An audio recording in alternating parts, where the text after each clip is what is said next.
డబ్బున్న వారిని టార్గెట్గా చేసుకుంటుంది. వాళ్ళ బలహీనతలను ఆసరాగా తీసుకుంటుంది. నచ్చావంటూ మాయమాటలు చెప్పి నీటిగా ముగ్గులోకి దింపుతుంది. డేటు టైము ఫిక్స్ చేసుకొని నీ వల్ల నాకు కడుపైందంటూ డ్రామాలాడుతుంది. పెళ్లి చేసుకుంటావా లేదా 10 మంది ముందు పరువు తీయాలా అంటూ హెచ్చరిస్తోంది. సరిగ్గా ఇలాంటి ఘటనతోనే ఎస్ఐ హరీష్ ఆత్మహత్య చేసుకున్నాడా అన్న విషయం తీవ్ర కలకలం రేపుతోంది.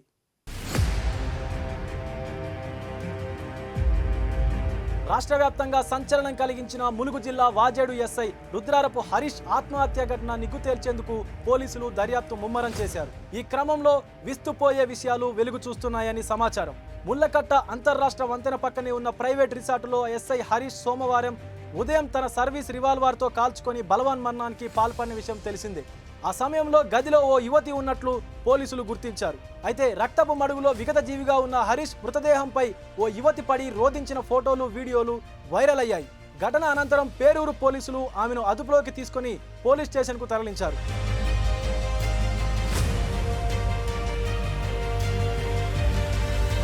సంఘటన ఎలా జరిగింది, ఆ సమయంలో అక్కడ ఆమె ఎందుకు ఉందనే అంశాలపైన విచారించారు. ఈ క్రమంలో పలు విస్తుపోయే విషయాలు పోలీసుల దృష్టికి వచ్చాయి.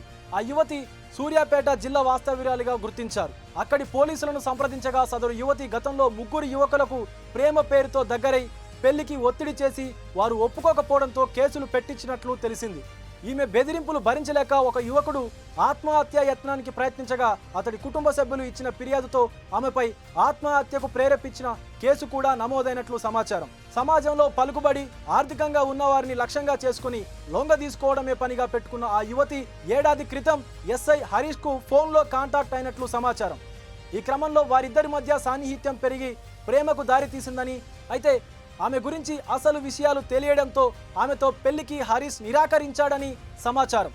ఈ క్రమంలోనే హరీష్ కుటుంబ సభ్యులు చూపించిన సంబంధాన్ని చేసుకునేందుకు అంగీకరించాడని, తనను పెళ్లి చేసుకోకుంటే రోడ్డుకి ఈడుస్తానని, ఇప్పుడు తాను గర్భవతినని సదరు యువతి హరీష్ను భయపెట్టడంతో తీవ్ర ఆందోళనకు గురైన ఆయన ఎక్కడ పరువు పోతుందని బలవన్మరణానికి పాల్పడినట్టు తెలుస్తోంది.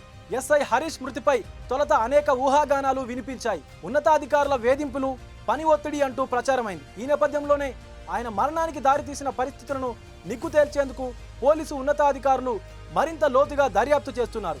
ఈ క్రమంలో సూర్యాపేట యువతి అసలు బండారం బయటపడింది. కాగా ఆ యువతిని సోమవారం సాయంత్రమే 2 మహిళా కానిస్టేబుల్ను ఎస్కార్ట్గా ఇచ్చి దూద్యా తండాకు తీసుకెళ్లి తల్లిదండ్రులకు అప్పగించారు.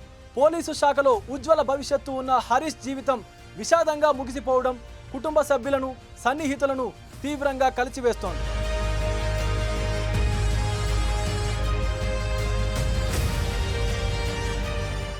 అసలైన తొలి వెలుగు. ఫాలో వాట్సాప్ @తొలి వెలుగు official.